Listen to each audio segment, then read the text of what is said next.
de Jesus. Amém. Ainda de pé, presbítero Ailton.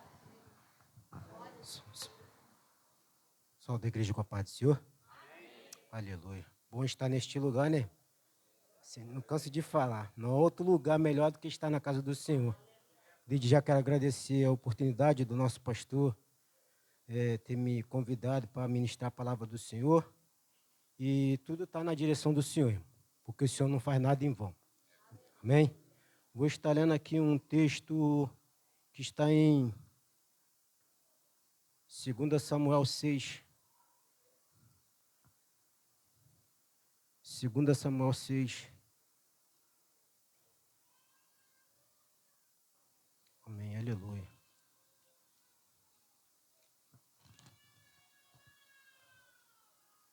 Podemos ler?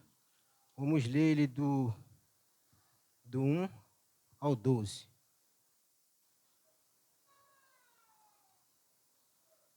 Diz assim a palavra do Senhor. O texto diz: Davi traz a arca para Jerusalém.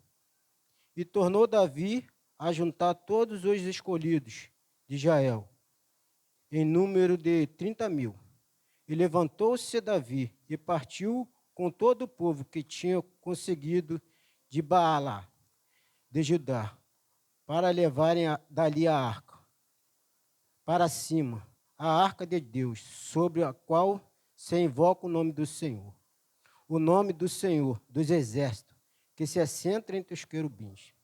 E puseram a arca de Deus em um carro novo, e levaram da casa de Abinadab, que estava em Gibeabe.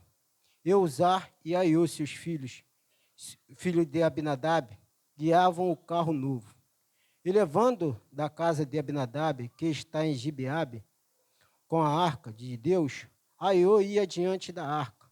E Davi e toda a casa de Israel alegravam-se perante o Senhor com toda sorte de instrumentos de pau, de faia, e como harpas, e com salteiros, com tamborins e com pandeiros, e com símbolos. E chegando à eira de Nacom, estendeu-os a mão à arca de Deus, e pegou nela, porque os bois deixavam pender.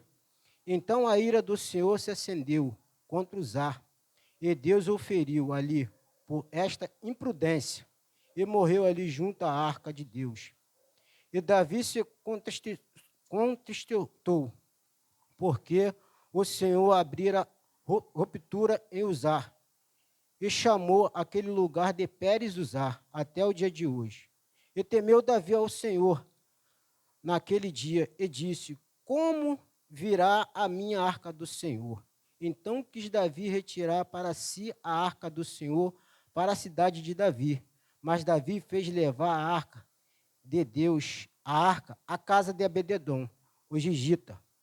E ficou a arca do Senhor em casa de Abededom, o gigita, 3 meses. E abençoou o Senhor Abededom e toda a sua casa.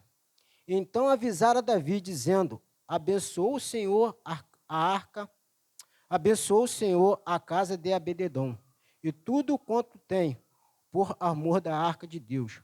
Foi, pois, Davi, e trouxe a arca de Deus para cima da casa de Abededom, a cidade de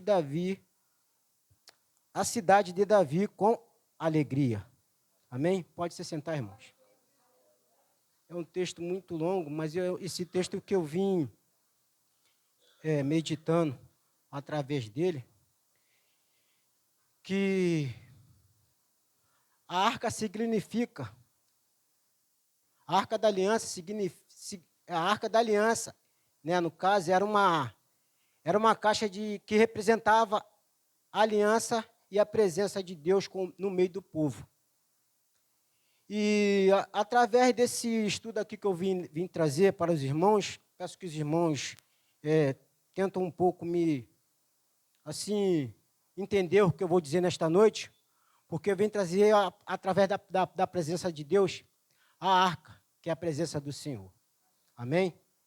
E dentro da arca da aliança tinha tinha os elementos. Eram 2 tábuas com a inscrição dos 10 mandamentos, um vaso com maná representando a previsão de Deus, e a vara de Arão, que floresceu como havia contra os rebeldes. E nesse texto me chama muita atenção, porque eu vou discorrer aqui um certo, por onde começou tudo na vida de Abededom. Ele começa em Samuel 2, que quando os filhos de Davi, eles cometeram muito crime naquela época, né? Os filhos rebeldes, que ele vem, não tem ninguém ali não, que está em 1 Josué, capítulo 2, de 12 ao 17. 1 Samuel 12 e 17, que é os crimes que eles fizeram.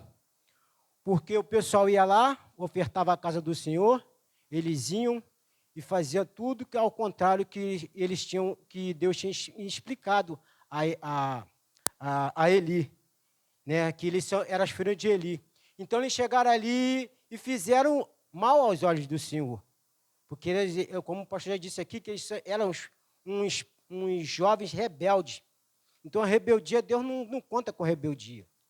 Deus abina a rebeldia. E por isso que começou aqui a história de Abinadab, a história de Obed-edom. Porque através da desobediência, lá na frente ele abençoou alguém. Através da desobediência, a arca entrou na casa de Obed-edom.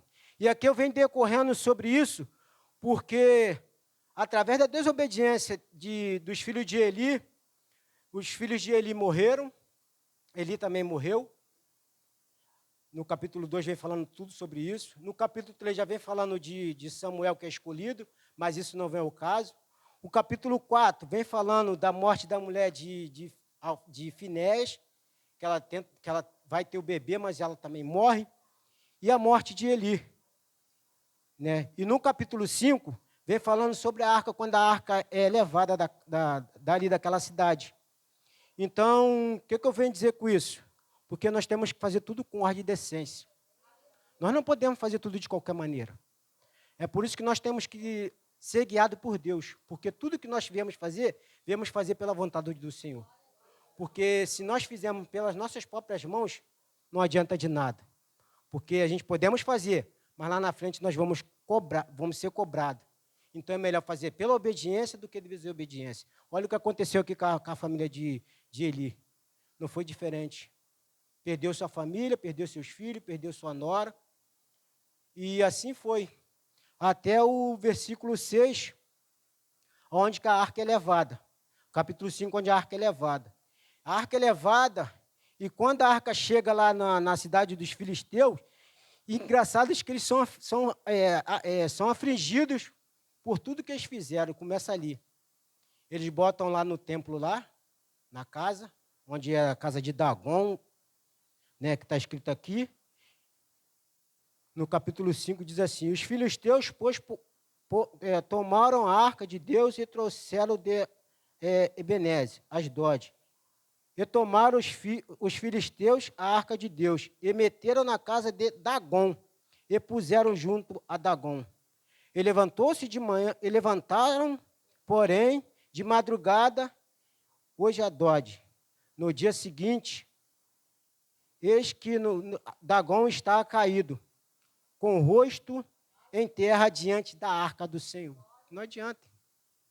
Pode fazer o que fizer, mas se nós tivermos a presença, se formos guiados por Deus, Deus é conosco em todas as nossas vidas. Mas para isso nós temos que ser direcionados por Deus. Eles foram lá, saquearam, mataram os israelitas, levaram a arca achando que ia ficar por isso mesmo, porque quando mexe com o Senhor, da mão do homem pode até tirar, mas da mão do Senhor ninguém tira. Chega lá, eles pegam, levam a arca, e chega lá, que a presença de Deus faz? Derruba aquela estátua. E não começou por aí, lá na terra dele. Já no capítulo 6, diz assim, os filisteus, então, enviam a arca de volta. Eles enviam a arca de volta. Por quê? Foi uma atrocidade que a presença de Deus fez naquele lugar. Porque quando a presença de Deus está, meu irmão, ninguém pode fazer nada. Pode pensar o que for, mas se a presença de Deus chegar no lugar onde ela, vamos dizer assim, onde ela está, e alguém querer fazer mal, não adianta. Porque Deus está ali naquele lugar. E ficou ali a arca. E ficou a arca de Deus ali na cidade dos filisteus 3 meses. Esses 3 meses que a arca ficou ali, eles passaram dificuldade. E naquele momento é onde que eles mandam para a cidade de Bet-Semes, e chega lá, eles fazem tudo. Eles sabem o que tem que fazer com a arca de Deus. Engraçado que sabe o que tem que fazer com os ímpios, vamos botar assim, aqueles filisteus, os ímpios sabem o que fazer com a arca de Deus, e os israelitas não sabiam que a arca de Deus estava com eles, a presença estava na frente deles, e eles nem aí, ficavam de qualquer maneira. Então, o que aconteceu? Eles fizeram de tudo para a arca poder sair daquele lugar, porque eles eram muito afligidos com a presença do Senhor. Então, quando está com a presença, meu irmão, não tem nada que possa nos parar, não tem nada que possa nos abalar. E ali chegou a arca, eles fizeram tudo. Botaram a arca na carroça, aí fizeram tudinho que tinha que fazer, mandaram a arca de volta, chega lá, bate de frente com uma pedra, que está escrito aqui no texto, isso também do decorrer, e chega naquela cidade, bate de frente com os bois, vai de frente, e chega lá, bate de frente com a pedra. Quando chega lá na pedra, eles veem que a arca brilha, né? Quando você tem a presença, meu irmão, a presença de Deus tem que brilhar na sua vida, sabia? Porque não adianta nada a gente ter a presença de Deus não brilhar na nossa vida. Eles viram de longe, eles lá caçando o trigo lá, e viram de longe a presença de Deus. Eles desceram, mas fizeram uma coisa que eles não podiam, era tocar na arca de Deus. Então eles chegam, mexem na arca onde não devia mexer, e morrem mais algumas pessoas naquela cidade. E eles perguntaram, como é que nós vamos fazer para tirar essa arca daqui? Eles vão e enviam um mensageiro para Jerusalém, para vir os levitas fazer tudo conforme a ordem do Senhor. Eles fizeram tudo conforme a ordem do Senhor. E aqui no capítulo 7, em Samuel 7, é onde que a casa chega na casa de Abededom, a casa de Abinadab. Chega na casa de Abinadab, fica ali, ficou ali no capítulo 7, diz aqui, então vieram os homens de Kiriat-Jearim e levaram a arca do Senhor, e trouxeram a casa de Abinadab no outeiro, e consagraram Eleazar, seu filho, para que guardasse a arca do Senhor. E sucedeu que depois daquele dia, a arca ficou em Kiriat-Jearim, e tantos dias que se passaram, que chegaram até 20 anos, e levantava toda a casa de Israel após o Senhor. Aqui começa. Aqui que começa. Porque, às vezes, eu já falei, às vezes nós queremos fazer tudo de qualquer maneira. E, através desse texto, eu trouxe algumas lições, que agora nós vamos entrar na palavra. Isso foi só uma introdução para ver como é que a arca chegou na casa de Abededom. Então, aqui eu tiro três lições sobre isso. Glória a Deus, aleluia. Deixa eu beber um pouquinho d'água aqui. Louvado seja teu nome, Pai.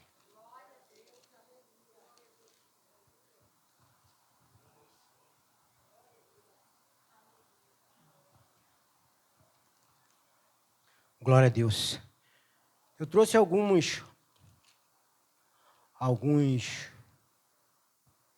três lições sobre a arca na casa de Abededom. Abinadab. Vamos falar de Abinadab primeiro. Abinadab foi um levita de Kiriat Jearim. em cuja arca da aliança ficou ali morando na casa de Abinadab durante 20 anos. Um é levita, que é Obed-edom. O outro também, Abinadab, era levita, e Obed-edom também. Um levita da tribo de Jete, especificamente porteiro e músico no templo de Davi. Como é que pode, né? 2 levitas da casa do Senhor. Por que um foi abençoado e o outro não foi? A arca ficou 20 anos na casa de Abinadab. Como é que é isso? Dá para se explicar? Tem explicação. É Deus. É Deus que faz tudo. É Deus que faz tudo na nossa vida. Se você for buscar a presença de Deus e outros não buscar, você acha quem vai ser abençoado? Vai ser aquele que não está na casa do Senhor?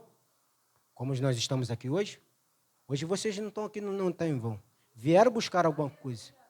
Vieram se sacrificar. Hoje vocês estão aqui buscando a presença de Deus. E é assim que nós temos que fazer. É buscar a presença de Deus. E na primeira lição, nós vemos aqui, versículo 6 ao 7.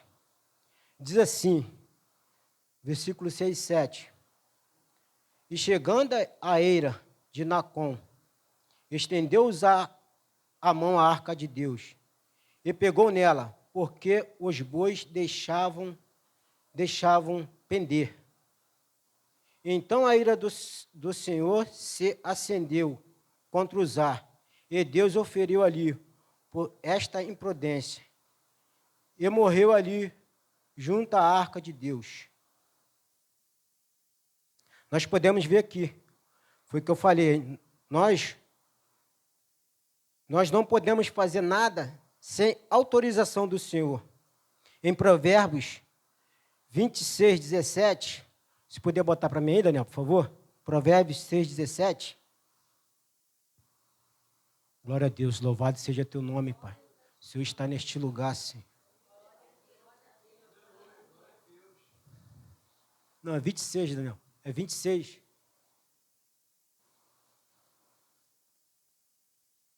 Isso. Obrigado.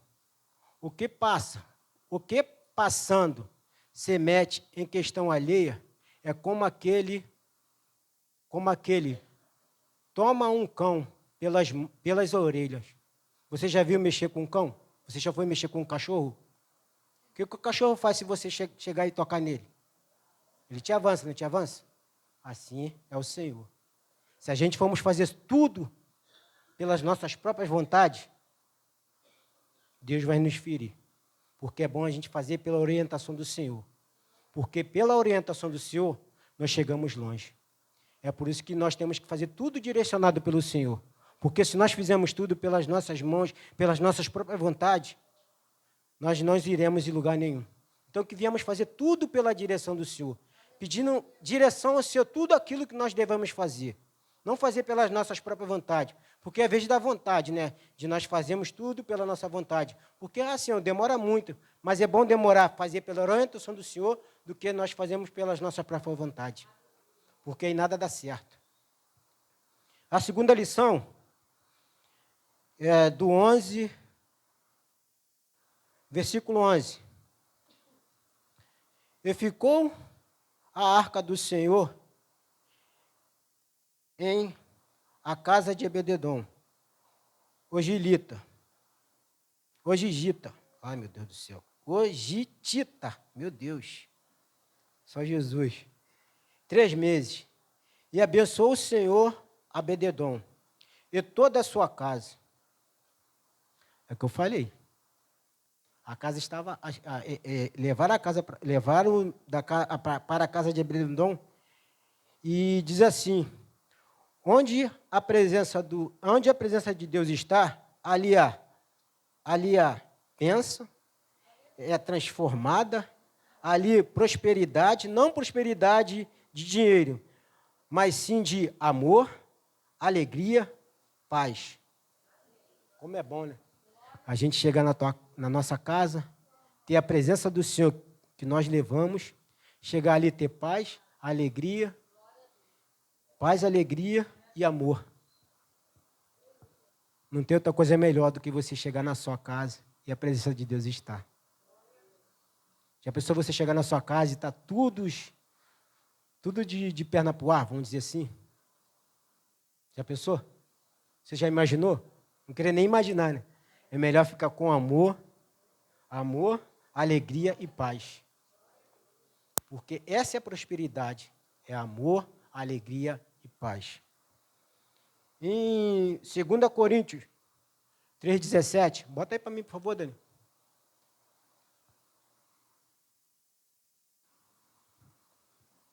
Glória a Deus, aleluias. Louvado seja teu nome.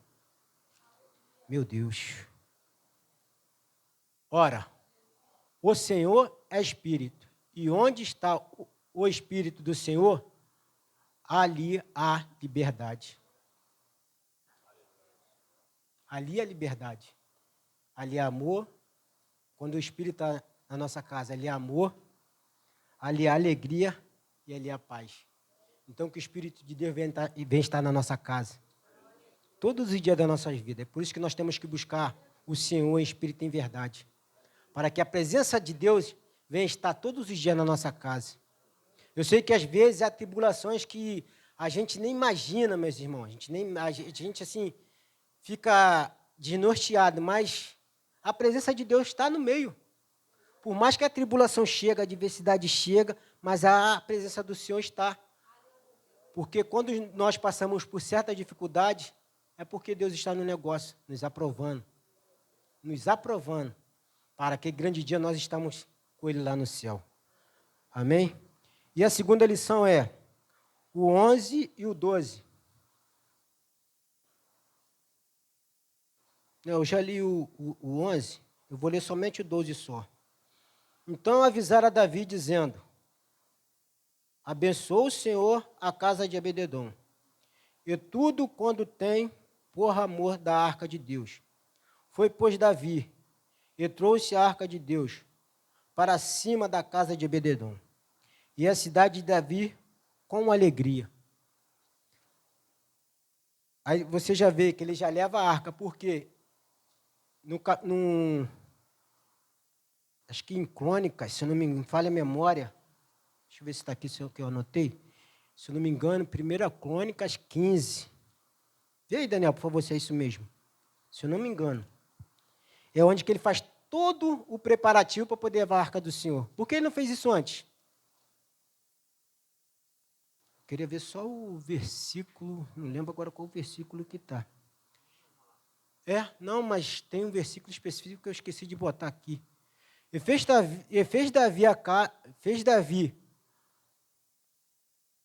também Davi casa para si, na cidade de Davi. Está certo. E preparou um lugar para a arca de Deus. E armou-lhe uma tenda. Pode passar, Daniel, por favor.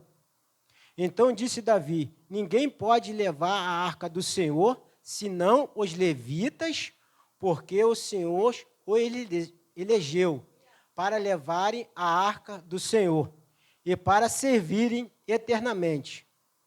Bota 3 para mim, por favor. E Davi ajuntou toda Israel em Jerusalém para fazerem subir a arca de Deus ao seu lugar que ele tinha preparado. 4, Daniel, por favor. E Davi ajuntou os filhos de Arão e os levitas. Olha só como é que a coisa vai mudando quando mexe com a presença do Senhor, de qualquer maneira. E os filhos de Coate, Uriel, o príncipe, e seus irmãos, 120. Dos filhos de Mirará, e Azias, o príncipe, e os seus irmãos, 220. Bota só os 6 para me poder. 7. E dos filhos de Gersom, Joel, o príncipe, e seus irmãos, 130. Como é que pode? Não podia ter feito tudo isso antes? Teve que esperar a pessoa morrer, vamos dizer assim, Deus tirar a vida da pessoa, para depois vir fazer tudo conforme era para ele ter feito antes, de querer fazer aquilo que ele achava que era certo. tudo que ele achava que era certo, mas não é certo, porque já vem lá desde do Antigo Testamento, que os levitas têm que levar a arca no ombro, um de cada lado. Então ele tinha que pegar a arca, pegar os levitas, fazer tudo conforme o Senhor escreveu lá no Antigo Testamento, para ele poder levar a arca para a casa do Senhor, para que ali viesse adorar o Senhor. E assim não é diferente na minha e na tua vida. Nós temos que fazer tudo conforme a vontade do Senhor. Não querer fazer tudo de qualquer maneira. E aqui eu trouxe também aqui, por que Abinadab, né, no caso, eu tinha falado, era um levita, não foi abençoado, e Obed-edom foi. Aqui está a resposta. A casa da rotina. A arca é a presença. A arca representa. Da arca parece ter se tornado um peso. Deixa eu repetir aqui, irmão.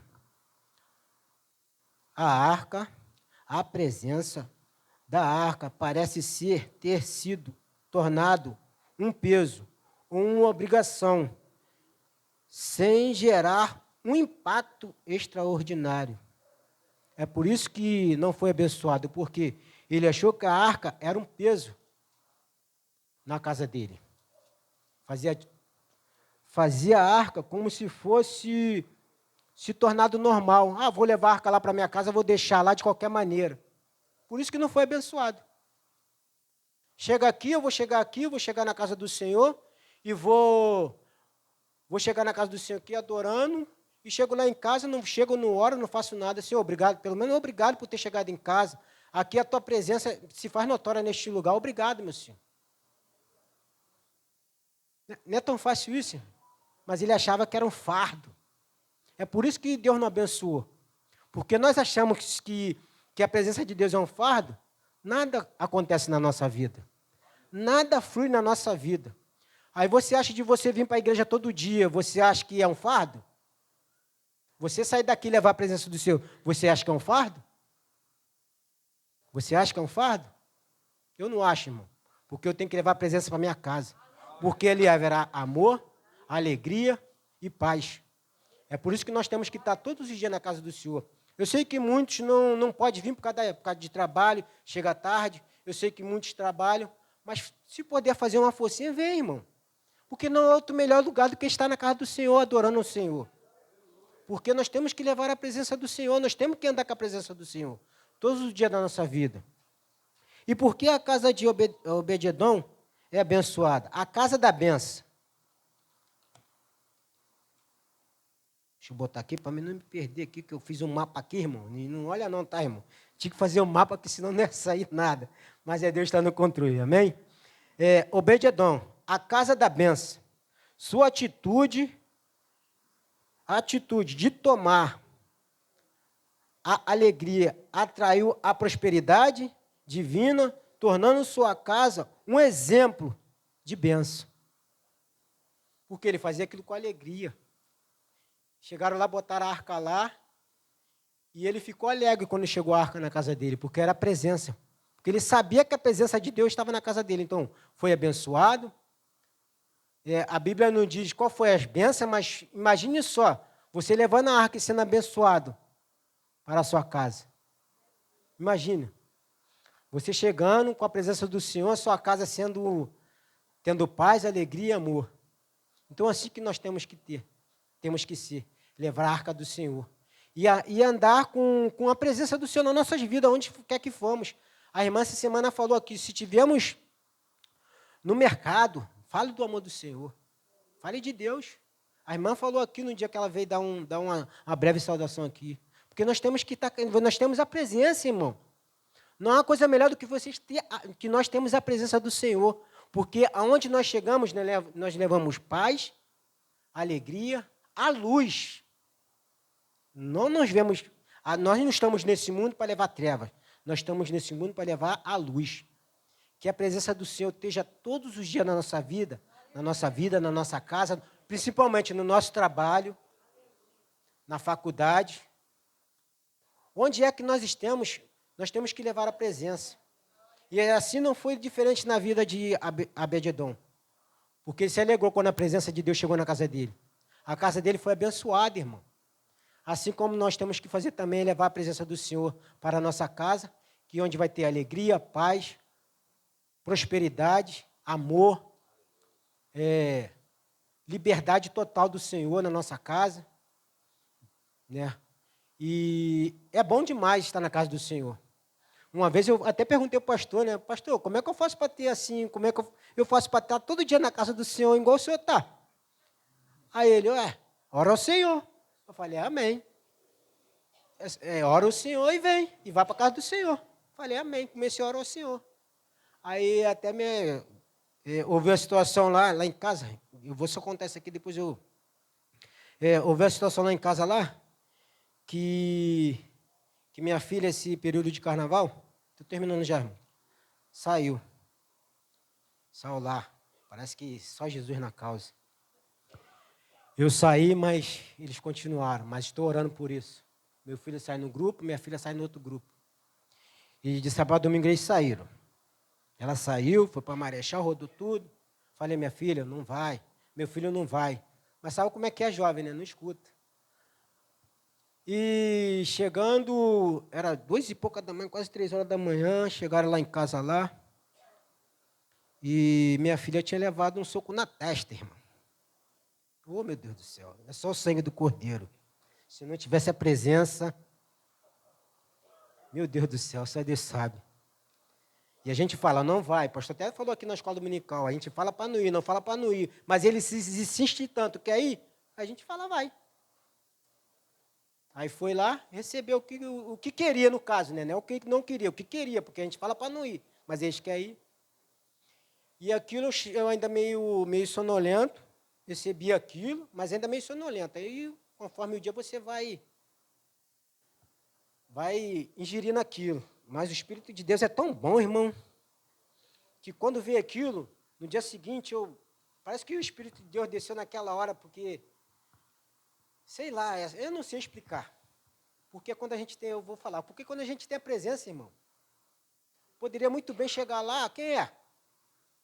Por que tu fez isso com a minha filha? Então vem cá você. Porque os rapazes mesmo falaram, aí tua filha não fez nada, foi uma brincadeira, ele chegou, ela deu soco. E aí?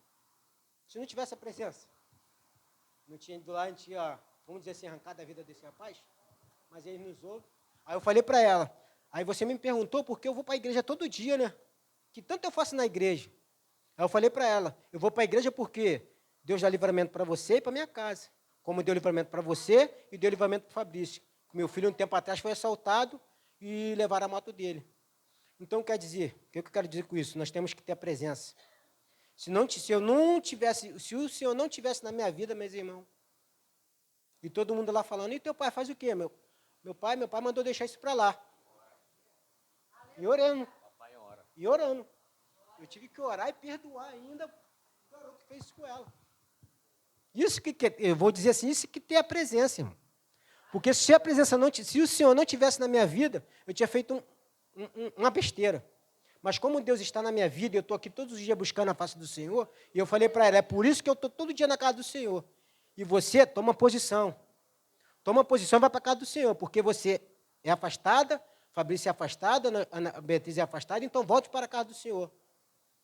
E isso tudo aconteceu. E eles lá falando, ela no telefone mandou a foto de quando a testa dela tinha rachado, tinha quebrado, mandar a foto para eles, mandar a foto para ali, para cá, para poder resolver. E eu orando, Senhor, está nas tuas mãos, Senhor, está nas tuas mãos. Não quero que faça nada, porque a justiça divina vem do Senhor.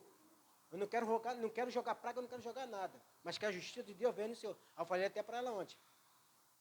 Mas mandou deixar isso para lá, que é isso que eu mandei deixar isso para lá. Porque a justiça maior vem de Deus. Mas eu vou ficar com a testa rachada? Mas quem procurou, não foi você? E é assim mesmo. E é assim, eles não são de maior? Então tem que receber. Enquanto não tiver tomando posição e voltar para a casa do Senhor, eu oro, Deus cuida. Mas vai ter uma hora que Deus não vai cuidar. Deus já tem falado no meu coração. Deus já tem falado bastante no meu coração. Porque a rebeldia, Deus não aprova a rebeldia. Deus não aprova a rebeldia. Mas eu creio que um dia eu vou dizer, como está escrito lá em Josué 24, não me recordo agora a memória. 15. que eu e minha casa serviremos o Senhor. E eu creio nessa promessa, porque a minha casa, eu e minha casa serviremos o Senhor. Então, eu tenho uma promessa. Você tem uma promessa, não desista. Leve a presença para a tua casa. Não desista de vir para a casa do Senhor, que é o melhor lugar que tem, para que nós venhamos receber a vitória e ficar firme na presença do Senhor, porque quando vem aquele grande dia, nós estamos preparados para morar na casa celestial. E eu não quero muito enfadar os irmãos, peço aos irmãos perdão, mas isso foi o que Deus pôs no meu coração. Nós temos que levar a presença a cada dia de nossas vidas, porque nós levamos a presença, nós temos amor, alegria e paz. Guarde essas três palavrinhas que são pequenas palavrinhas, mas que vêm a tocar no coração dos irmãos. Desde já quero agradecer minha oportunidade, agradecer o pastor Moisés, agradecer a igreja por ter me dado essa oportunidade de estar pregando na casa do Senhor, porque não há outro melhor do que estar na casa do Senhor. E uma coisa eu já pedi até ao Senhor, quando o pastor veio me falar comigo, falei, pastor, tem certeza que quer me levantar? Aí ele, eu tenho visto. Mas o Senhor, eu tenho visto, Ailton. Falei, Senhor, deixa eu orar então, Senhor. Deixa eu orar, pastor. Aí o pastor, então vai lá, ora. Mas isso ele já tinha falado com a Juliana, que Deus ia me levantar. Não falou comigo, mas falou com ela. Quando eu fui falar com ela, ela falou, mas Deus já tinha me avisado já. Avisou ela lá na saída que a gente foi, lá ali na Mina Barreto, no Cabuz. Então é isso, irmão. Aí estou aqui hoje, pregando a palavra do Senhor, quem diria, e uma coisa muito, muito, muito responsável, você levar a palavra do Senhor, porque não é de qualquer maneira. Quando subir nesse púlpito aqui, quando nós subimos nesse púlpito, não é de qualquer maneira, porque nós subimos aqui porque nós temos a direção do Senhor. E o pastor é muito direcionado. Eu louvo a Deus pela vida do nosso pastor. E cada dia nós viemos orar pelo pastor e pela nossa missionária Ana, porque tem nos ensinado aqui a palavra do Senhor, para que nós não viemos desviar. Pastor, desde já quero agradecer a rica oportunidade, já falei demais. Amém, irmãos?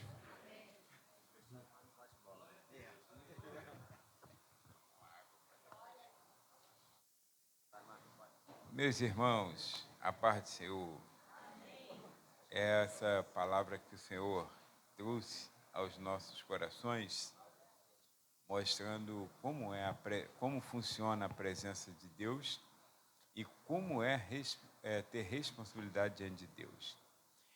Algumas vezes, irmãos, nós não entendemos determinadas coisas, né? Quando lemos nas Escrituras, Deus às vezes opera na ignorância, né? A arca ficou em poder dos filisteus por apenas 7 meses. Ela só trouxe desgraça na vida deles.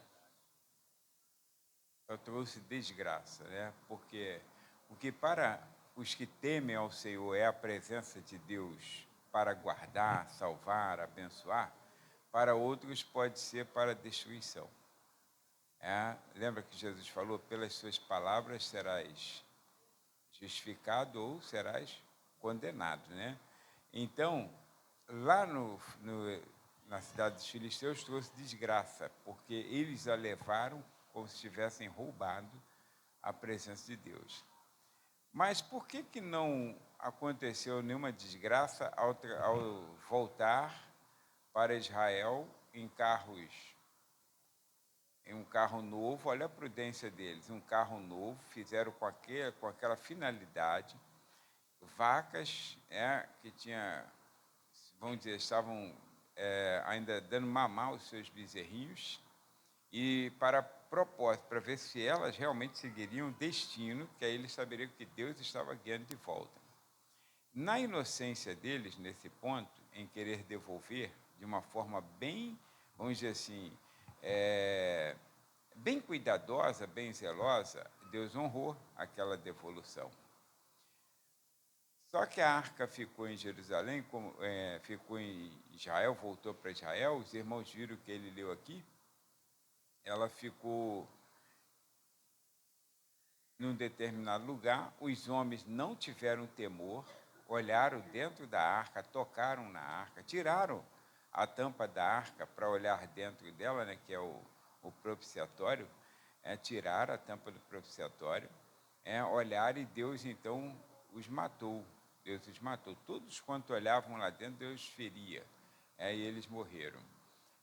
Agora, quando então colocaram na casa de Abimeleque, irmãos, ela ficou 20 anos lá. Abimeleque teve o cuidado de colocar um dos seus filhos, chamado Eleazar, para ser o guardião. Ninguém podia tocar na arca, não deixa ninguém mexer ali, né? Nem chega perto. Cobriu aquela arca ali dentro e ficou cerca de 20 anos lá. Quando Saul morreu, Samuel também já é morto, porque Samuel, quando morreu, Davi estava em fuga em relação a Saul, a maldade de Saul, a perseguição de Saul. Então, Samuel é morto, Samuel não tinha mais orientação, não tinha como mais estar ali para orientar. Aí, quando Davi tem a ideia de trazer a arca, aliás, a arca foi levar para trazer a arca, ele pensou a mesma coisa, carro novo. Foi o que eles tiveram a ideia. Porque quando Davi foi perseguido, irmãos, Davi era jovem. Davi não teve muito contato com Samuel. Lembra que Samuel ungiu ele? Ele tinha 17 anos de idade. Depois não teve mais contato. Então ele era jovem, ele não tinha muita aprendizagem. Então ele foi o quê? Na ideia que deram. Os filisteus mandaram assim, vamos mandar assim também. Aí foi quando aconteceu aquele caso desse moço chamado Uzá, que, apesar de não ter experiência, mas ele deveria ter a orientação de seu pai, Abimeleque, que era da tribo de Levi. Então, o que aconteceu? Deus o matou. Aí Davi, não é por aí não. Depois ele descobre, ele volta para lá, deixa a arca na casa de Obed-edom, que parece ser, por incrível que pareça, um filisteu, judeu / filisteu, e Deus abençoa a casa dele por 3 meses só. Aí Davi então vai pesquisar, tem que ser assim, tem que chamar uns levitas aí e trazer no ombro. Aí os levitas vão lá, apanha e traz no ombro. Aí a festa em Israel. Percebe que quando Davi chega, ele põe a arca numa tenda, ele faz uma tenda e põe a arca lá. Onde está o tabernáculo? Está extinto. Depois que Samuel morreu, acabou as funções do tabernáculo. Acabaram-se. Então, olha como estava a nação. Lembra que ficou cerca de 20 anos a arca lá? Mais 7 meses, mais 3 meses. Então, 21 anos fora. 21 anos, irmão, acabaram-se os cultos. Aí eu costumo dizer, e vou aproveitar essa oportunidade, Deus prefere a sua casa destruída do que profanada. Deus não tem medo e nem receio de destruir essa casa se ela começar a ser profanada. E vale para nós também, que somos templos do Espírito Santo. Então, vamos cuidar da nossa vida? Vamos cuidar, para que não sejamos pegos desprevenidos, e sejamos destruídos. Fique de pé, irmãos. Olha,